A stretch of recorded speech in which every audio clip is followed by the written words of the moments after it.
Welcome to our Football Friday Night Preview on KRCGTV.com. This is week number 4 of the high school season already.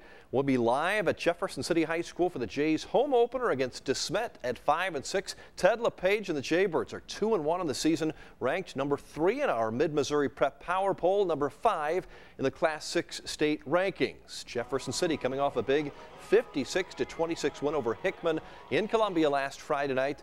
They have yet to play a home game. They'll finally get that chance this week against the DeSmet Spartans. It's the Jays' only home game in the first 6 weeks. They won't play another one until October 2nd.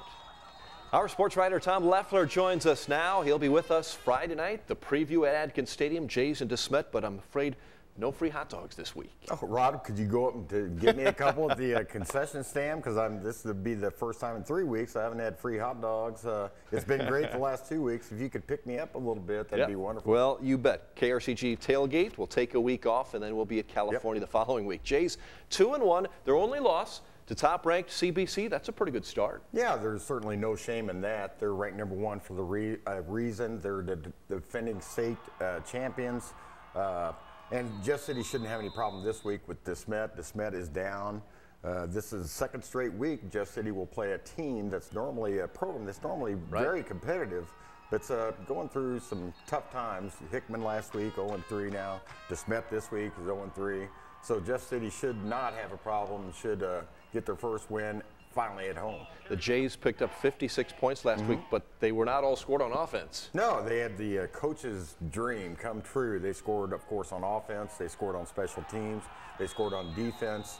But, you know, they gave up 392 yards passing, which has to – Ron Cole is probably turning over in his grave, and thank God he's still with us. Don't worry, he's still with us.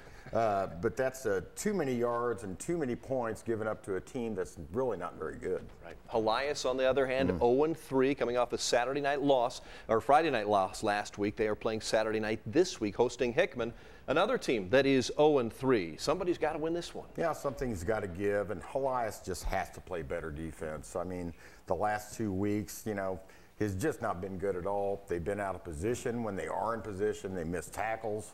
They have to coach better and they have to play better, or they're not going to beat anybody. They do have quarterback Alex Fadul back for the first week. He looked good at times last week, so that's a good thing. But as you mentioned, defense is a key there. You know, if you give up 50 points, but we have a lot of basketball-like football scores out there. So they could win, but you'd rather not win 52-51. You know, try to win 28-7 or something. There you go. The Battle Spartans still ranked number 1 in our Prep Power Poll for the big schools. 3-0. They head to Excelsior Springs Friday night. That was really a big win for Battle over Rockbridge last week in Columbia. You know, they won the ultimate goal last year. They're the Class 5 state champions, but you could argue they're the fourth best team in this area. Rockbridge beat them, Jeff City beat them, Elias beat them, and just getting that's a psychological big win for them. And against a good football team, I know Rockbridge is 1-2, but they've lost to Rockhurst and, of course, Battle. Sure. So there's no shame in that. That was a big win for Battle against a good team, having some bragging rights within Columbia, at least being the best team in Columbia. Rockbridge losing 27-20. Battle had a big first half to win that game last week over the bridge. The Bruins will host Lee Summit West Friday night. The Bruins are 1-2 on the season. How about Blair Oaks traveling to Hallsville? These two teams, both 3-0, both involved in strange games last week, and both happen to have the same referees, too, in those games last week.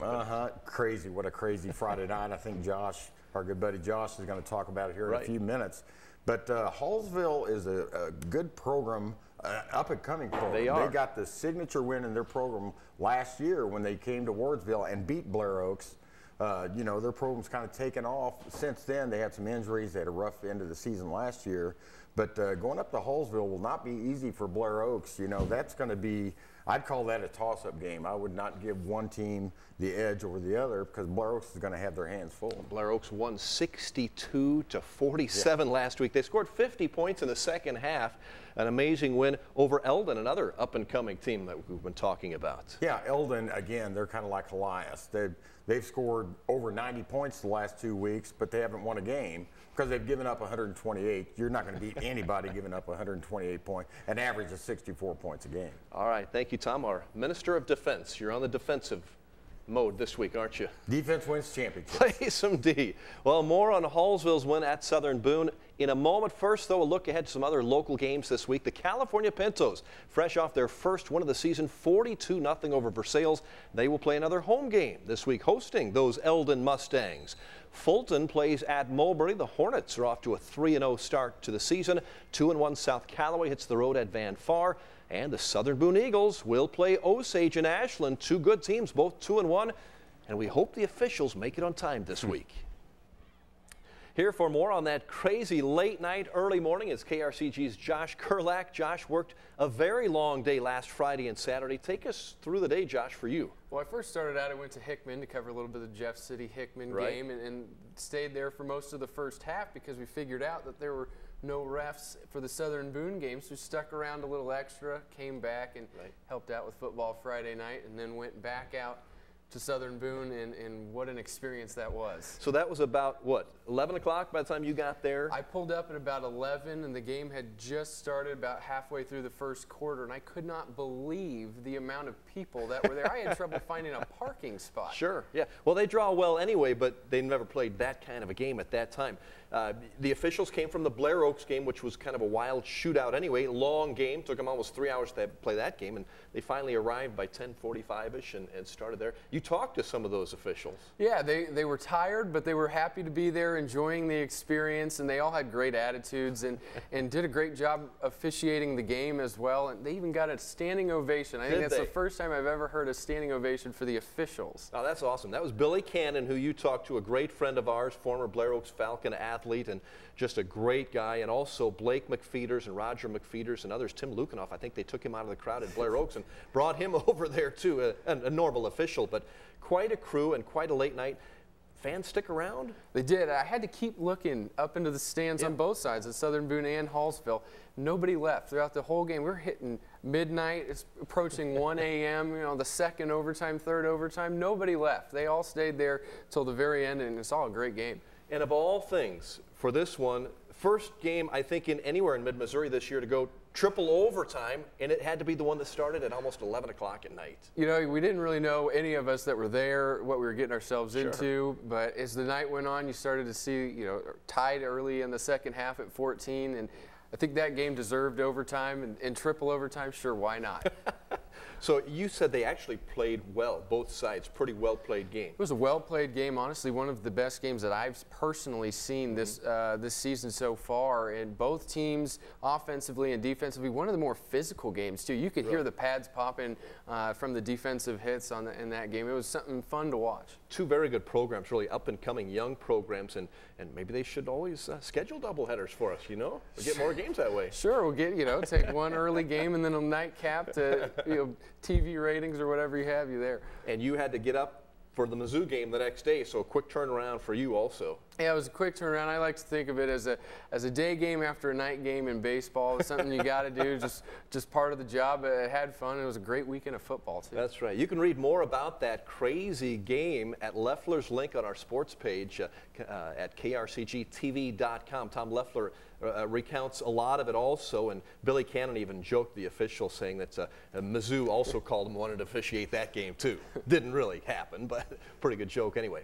Well, last year Blair Oaks lost to Hallsville in Wards. Well, this Friday night that game shifts to the home of the Indians, and you got to see Hallsville last week. Just your thoughts on that Indians team playing a very good Blair Oaks team.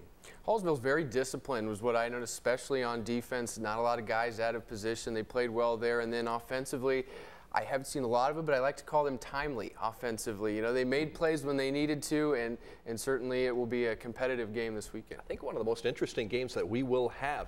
You also got to see Jeff City play. In fact, all three of their games. We sent you on the road to St. Louis twice and then to Hickman last week, so you've gotten a pretty good taste there. You also got to see DeSmet play against Rockbridge, a loss to the Bruins. So your thoughts on that game, Jeff City and DeSmet down in Jeff City this week? Certainly expect Jeff City to win that game. Obviously, DeSmet's down, you know, not as good as they have been in past years. But Jeff City, if you haven't seen them, I suggest going out and watch. That offense is something fun to watch. You can't blink, because if you do, you might miss a touchdown. And defensively, obviously, they have some things to work out. But this week might be a time for them to try some new things or iron out some kinks against a DeSmet offense that isn't as explosive as some of the teams they've seen in the past. All right. Well, thanks for your time. Thanks for the effort last week. And hopefully we just got one high school game for you this week. I'll handle whatever you throw at me. All right.